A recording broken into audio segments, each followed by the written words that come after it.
अस्सलाम वालेकुम, hello and welcome to sports room. मैं हूं आपका मेजबान Najibul Hasnain. White ball series के लिए एक्शन के लिए स्टेज तैयार है और छक्कों और चौकों के लिए भी तमाम फैंस बहुत ज़्यादा एक्साइटेड हैं। आपको मैं बताते चले कि पाक जनूबी अफ्रीका सीरीज का आज से आगाज़ हो रहा है। T20 सीरीज का पहला मैच रावलपिंडी में खेला जाएगा।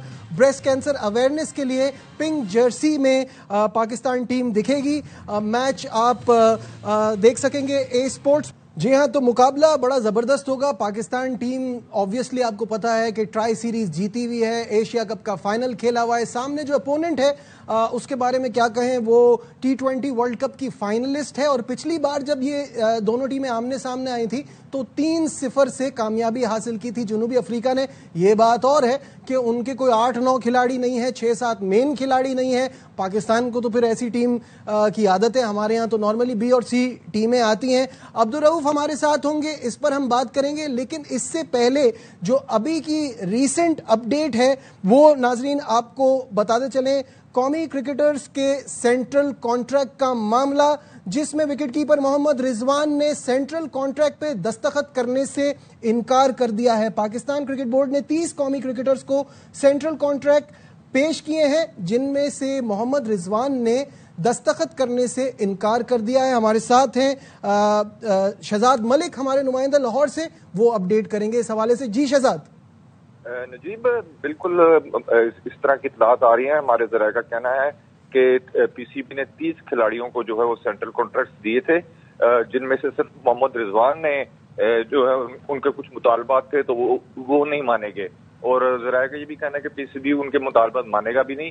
तो इस वजह से उन्होंने जो है वो सेंट्रल कॉन्ट्रैक्ट पर दस्तखत करने से इनकार कर दिया है, जबकि बाकी तमाम 29 खिलाड़ियों ने जो है वो सेंट्रल कॉन्ट्रैक्ट पर दस्तखत कर दिए।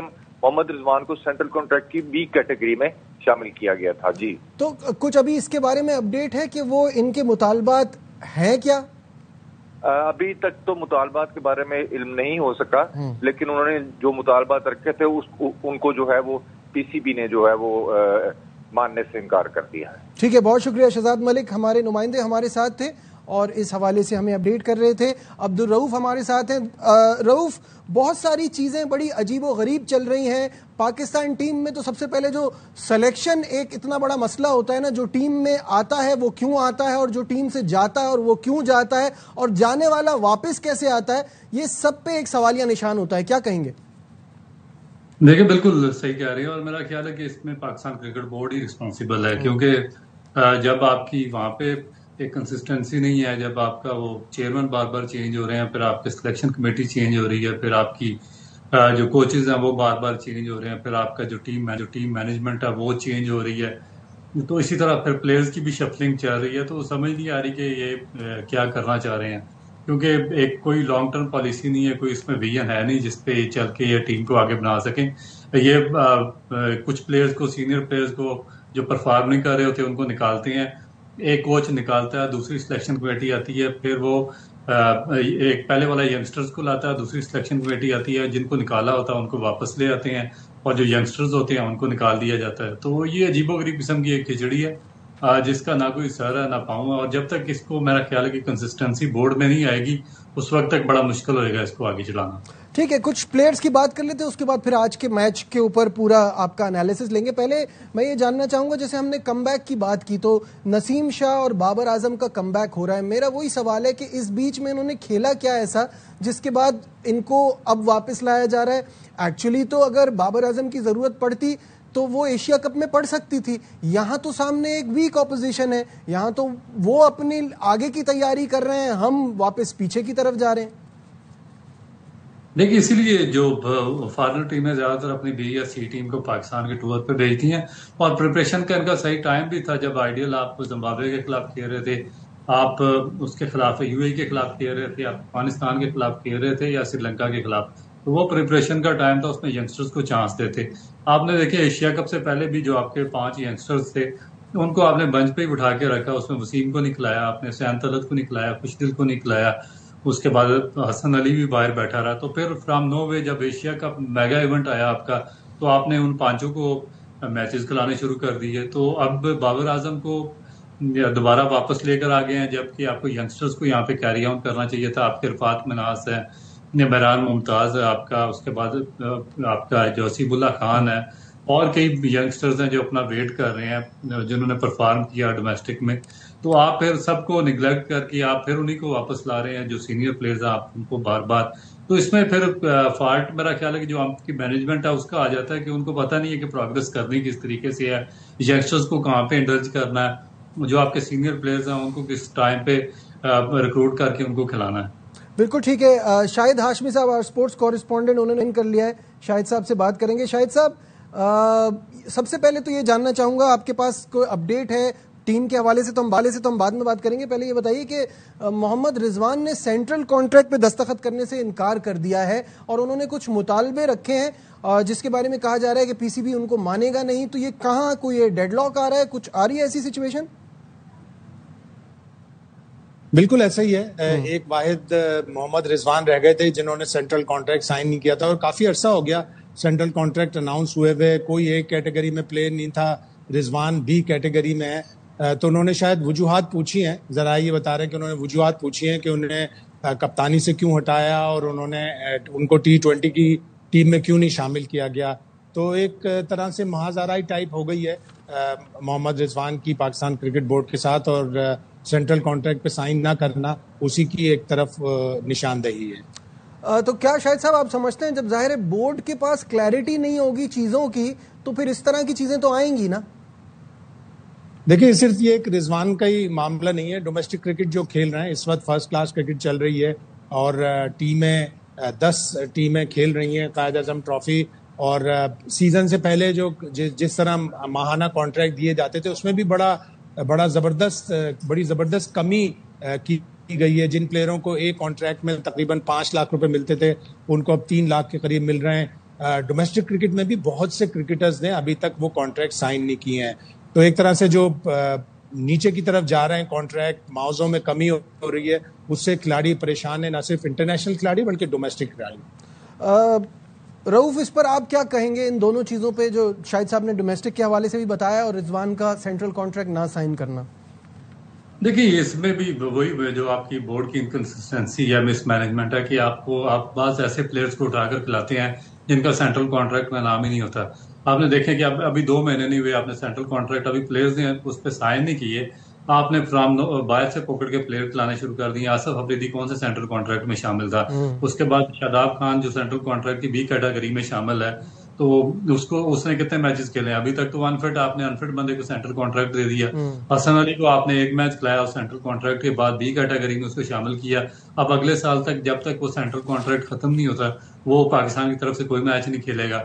इसी तरह बाज और प्लेयर्स हैं जो कोई मैच नहीं पाकिस्तान से खेलेंगे, वो सेंट्रल कॉन्ट्रैक्ट में शामिल है। और फिर बाहर से अब जिस तरह उस्मान खान को लाकर खिला दिया गया और बाकी जो प्लेयर्स हैं उनको सेंट्रल कॉन्ट्रैक्ट नहीं दिया गया था। इसी तरह डोमेस्टिक में आपको पता ही नहीं है कि आपने किसको सेंट्रल कॉन्ट्रैक्ट देना है, क्योंकि बाज ऐसे प्लेयर्स हैं, बाद दफा आप 16 टीमें कर देते हैं, बाद दफा 18 करते हैं, फिर उसको 6 पे ले आते हैं, फिर आपको पता ही नहीं होता कि फिर प्रेशर पड़ता है, फिर आप कराची को और फैसलाबाद को इन करते हैं, 8 टीमें कर देते हैं।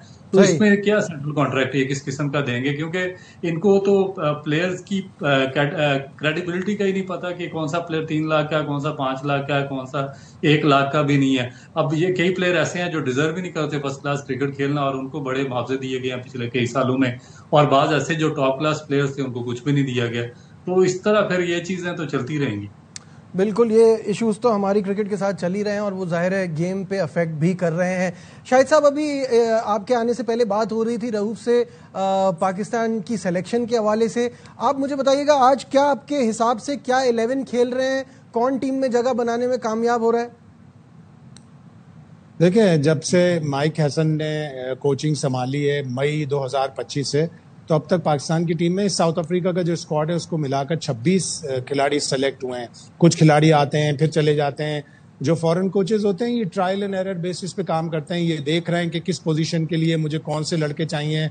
माइक हसन से मैंने सवाल किया कि बाबर आजम को आपने ये कहकर ड्रॉप किया था एशिया कप के स्क्वाड से कि उनका स्ट्राइक रेट कम है, उनको स्पिनर्स पे काम करना है और उनको बिग बैश में एक अपॉर्चुनिटी मिलेगी, वहां जाके वो अपनी सारी चीजें सही करें। लेकिन वो तो बिग बैश से पहले ही सेलेक्ट हो गए। बिग बैश तो दिसंबर में होगी। तो इस पर उन्होंने कहा नहीं, मैं एंडोर्स करता हूँ, उसकी जगह बनती है। दरअसल हुआ ये है कि फ़खर जमान ने हमें कहा कि वो फर्स्ट क्लास क्रिकेट खेलना चाहते हैं ताकि वो अपनी टेक्निक उस जगह पर लेके आ सकें जिसकी रिक्वायरमेंट है T20 में और ODI क्रिकेट में। तो फ़खर के जाने से एक ओपनिंग स्लॉट खुला था। उस ओपनिंग स्लॉट में अब हमें किसी को तो लाना था टॉप 3 में, तो हम बाबर को लेके आए हैं जो नंबर 3 पे बैटिंग करेगा। ठीक है, अब ये ट्रायल एंड एरर बेसिस पे काम करेंगे। अभी इनके पास और भी बहुत सारी सीरीज हैं। एक ट्राई सीरीज है उसके बाद ऑस्ट्रेलिया से 3 T20 हैं, और अभी एक बातें चल रही हैं कि दिसंबर के शुरू में बांग्लादेश, श्रीलंका और पाकिस्तान की एक ट्राई सीरीज हो जाए, बांग्लादेश में जाके खेली जाए। तो अगर वो भी हो जाएगी तो फिर अच्छे खासे मैच मिलेंगे। लेकिन अच्छी टीमें वो होती हैं, अच्छी टीमें वो होती हैं जो अपने 15 कम से कम वर्ल्ड कप से 4-5 महीने पहले डिसाइड कर लेती हैं, और 4-5 महीने पहले डिसाइड करने के बाद फिर उन्हीं 15 से अपनी 3-4 सीरीज खेलकर वर्ल्ड कप में जाती हैं, ताकि आपकी कॉम्बिनेशन प्रॉपर हो, दुरुस्त हो। एक स्पॉट वो कह रहे हैं कि विकेट कीपर का भी अभी खाली है, मोहम्मद हारिस फर्स्ट क्लास जाकर खेलें, तो इसका मतलब है शायद उनकी स्कीम ऑफ थिंग में मोहम्मद हारिस नहीं है T20 वर्ल्ड कप के लिए। तो वो हसीबुल्ला या रुहेल नजीर या मोहम्मद या उस्मान खान, इनमें से ट्राई करेंगे कि कोई एक कॉम्बिनेशन। शायद 2-3 चीजें जो उनकी बातों में मुझे नहीं समझ में आई ना, मैं उस पर बात करना चाह रहा हूँ। एक तो नंबर 1, मैंने कभी किसी हेड कोच को आके ये बोलते हुए नहीं सुना कि वो आके कहें कि ये फलाना प्लेयर स्पिन अच्छा खेलता है। यानी आप तो अपना उसका ट्रम्प कार्ड ही दिखा रहे हो, यानी जब भी वो आए तो सामने वाली टीम फास्ट बॉलर लगा दे। दूसरी बात ये कि वो उनकी मॉडर्न डे क्रिकेट का क्या हुआ, जो वो एक अरसे तक एक चीज हमें बेचते रहे कि मॉडर्न डे क्रिकेट, वो चली गई। क्योंकि ये ना एशिया कप में खिलाया, ना आपने कोई ऐसी एक्स्ट्रा ऑर्डिनरी बाबर की परफॉर्मेंस थी PSL में। तो अब आप जब एक बार कुछ कह रहे थे, अब आप कुछ कह रहे हैं। अभी वो ये भी कह रहे हैं मेरे जहन में 15 खिलाड़ी हैं, बट आप यू टर्न ऐसे ले रहे हैं, मुझे तो ये भी नहीं पता कि ये 15 खिलाड़ी भी आप जो कह रहे हैं इस वक्त वो वर्ल्ड कप के टाइम चेंज हो जाए। ये आप किससे पूछ रहे हैं? शाहिद साहब, आपसे पूछ रहा हूँ। अच्छा, मैं दोबारा सवाल करें? मैं समझे शायद आप मुझसे पूछ बताइए। नहीं, दरअसल उन्होंने ट्राई किया कि मैं देखूं कि बाबर आजम और रिजवान के बगैर मेरी टीम कहाँ खड़ी है। उन्होंने कहा स्ट्राइक रेट पुअर है उन दोनों के, बाबर के लिए तो स्पेसिफिकली उन्होंने कहा। लेकिन जब उन्होंने देखा कि ट्राई सीरीज और एशिया कप में उससे भी माठा स्ट्राइक रेट चल रहा है, तो क्यों ना उन्हीं को वापस ले आऊं जो 129 से 130 पे खेलते हैं। रऊफ, आपकी क्या टेक है इस पे, क्या सोचते हैं? देखिए, इनका मेरा नहीं ख्याल कि सिलेक्शन का कोई सर पाऊंगा, क्योंकि आप देखें अभी साउथ अफ्रीकन टीम देख रहे हैं, डोसन नहीं है, क्लासन रिटायर हो गया, 170 का उसका स्ट्राइक रेट था। तो ये हमारे, क्योंकि इनको पता ही नहीं है, ये पैसा बनाने आते हैं यहाँ पे, इनको जॉब्स वगैरह चाहिए होती है, शॉर्ट टर्म कॉन्ट्रैक्ट होते हैं, तो उसको फिर ये इस तरह के तजर्बात करते हैं और फिर निकल जाते हैं। क्योंकि लॉन्ग टर्म विजन, ये अगर वापस अपने कंट्रीज में जाके काम करें या वेस्टर्न कंट्रीज में, तो वहां पर इनको एक प्रॉपर प्लान दिया जाता है, एक गाइडलाइन दी जाती है और एक फ्यूचर प्लान दिया जाता है। उसमें जो एग्जिस्ट होता है उनको एज इट इज उसी के अंदर रह के इनको चलना होता है। पाकिस्तान में आकर इनको हालात का अंदाजा हो जाता है कि यहाँ पर जिसकी लाठी उसकी भैंस और जिसकी आवाज चल रही है, जिसकी वजह से इनकी नौकरी बची रहती है, इनके कॉन्ट्रैक्ट बचे रहते हैं, तो उसको ये इन कर लेते हैं। सोशल मीडिया के प्रेशर की वजह से, मीडिया के प्रेशर की वजह से, बोर्ड के प्रेशर की वजह से, दूसरे लोगों के प्रेशर की वजह से अपना बचाने के लिए। आप देखें, आपके सामने 2 लोगों ने रजिस्ट किया है, उसमें गैरी क्रिस्टन था और जैसन गिलेस्पी थे, और उनको उन्होंने ये 2 महीने के बाद उनकी छुट्टी करवा दी बगैर किसी वजह के। तो ये थोड़ा सा साथ मिलकर जा रहा, तो इस वजह से थोड़ा सा लिंगर ऑन होता जा रहा है। अदरवाइज जो आपने प्लेयर्स की परफॉर्मेंस पूछी है, आप देखें कि जो हम T20 अमेरिका में आ रहे थे, पहले 2 मैचेस में बाहर हो गए थे, उसमें जो 6-8 प्लेयर हमने डिस्कार्ड किए थे, वो पिछले 5-6 साल से कोई परफॉर्म नहीं कर रहे थे। तो अगर कोई विजन वाला क्रिकेट बोर्ड होता या कोई थिंक टैंक यहाँ पे बैठा होता, तो वो उनको दोबारा कभी भी शॉर्ट फॉर्मेट में पाकिस्तान टीम में दोबारा ना आने देता। मगर हमारी शॉर्ट टर्म मेमोरी या गैरी क्रिस्टन को अगर काम करने देते तो वो बेहतर काम कर सकता था। उसको पता था कि इन लोगों ने पास्ट में क्या परफॉर्म किया, कहाँ पे लेट डाउन किया टीम को, हमें फ्रेश ब्लड की जरूरत है, हमें कहाँ से नए लड़के पिक करने हैं, किसको किसकी जगह पे रिप्लेस करना है, उसको इन्होंने साइड पे कर दी। अब ये वापस वो जो 6 डिस्कार्डेड जिनकी वजह से हम पिछले 6 साल से हम बिल्कुल बॉटम पे चले गए, उनको दोबारा वापस टीम में लाया। जो नए लड़के थे जिनको आगे ग्रूम करना चाहिए था, जो नए यंगस्टर्स डोमेस्टिक से लाने चाहिए थे, उनको लख्त उन्होंने नजरअंदाज कर दिया। अब वो बेचारे किसी जगह पे भी नहीं, अब वही लोग खेल रहे हैं जिन्होंने पाकिस्तान को 7वें या 8वें नंबर पर फिनिश करवाया हुआ। शाहिद साहब, जो रऊफ बात कर रहे हैं ना, वही मेरा आपसे भी सवाल था। जो अभी रऊफ ने कही ना बात कि गोरा हमारे रंग में रंग जाता है तभी सरवाइव करता है, पता चल गया है कि किसके पीछे छुपना है। ये बात रियलाइज हो गई है कि यहाँ पे बड़ा प्रेशर है, यहाँ जो स्टार है उसके पीछे छुप जाओ, उसको बैक करो तो करियर को लंबा खींचा जा सकता है। हाँ, जब माइक हैसन आए थे, शुरू में उनका एक पॉडकास्ट पीसीबी ने रिलीज किया था, वो ये कहते हुए पाएगा कि मैं आउटसाइड नॉइज के ऊपर तवज्जो नहीं दूंगा। तो आउटसाइड नॉइज के ऊपर तो तवज्जो देनी पड़ रही है उन्हें, और वो उसी रंग में रंग रहे हैं। बदतमीजी अगर कंसीडर ना होती तो मैं माइक हैसन से यही सवाल पूछता कि आपने बाबर आजम को किस बेसिस पे सेलेक्ट किया है? क्या आप भी आउटसाइड नॉइज पे मुतासिर हो गए? क्या आप भी फैंस की चॉइस पे, फैंस चाहते हैं कि बाबर आजम टीम में हो, तो थोड़ा सा ज्यादा सख्त हो जाता है, इसलिए मैंने नहीं पूछा। लेकिन आकर उनको ये जस्टिफाई करना पड़ेगा कि जो सिलेक्शन हुआ है क्या आउटसाइड नॉइज पे हुआ है, क्या वो भी उस रंग में रंग गए जो आउटसाइड पाकिस्तान में होता है। तो ये चीजें हैं। अब इनके पास ये वाली सीरीज है जिसमें अगेन ऑलमोस्ट सेकंड स्ट्रेंथ है, 7 से 8 प्लेयर्स उनके जो रेगुलर खेलते हैं वो नहीं है इस टीम में। उसके बावजूद भी आप देखिएगा कि जनूबी अफ्रीका की टीम कितनी टफ फाइट देगी। अगर पाकिस्तान 3-0 जीतता है जैसे कि साउथ अफ्रीका में जीता था उनकी अच्छी टीम से, तो बहुत ही बड़ी बात होगी। लेकिन बज़ाहिर नहीं लग रहा। दूसरी टीमों की बेंच स्ट्रेंथ और डेप्थ इतनी ज्यादा होती है कि हम उनकी सेकंड और थर्ड 11 से भी वो फाइट नहीं कर पाते जो हमारी फर्स्ट 11 को करनी चाहिए।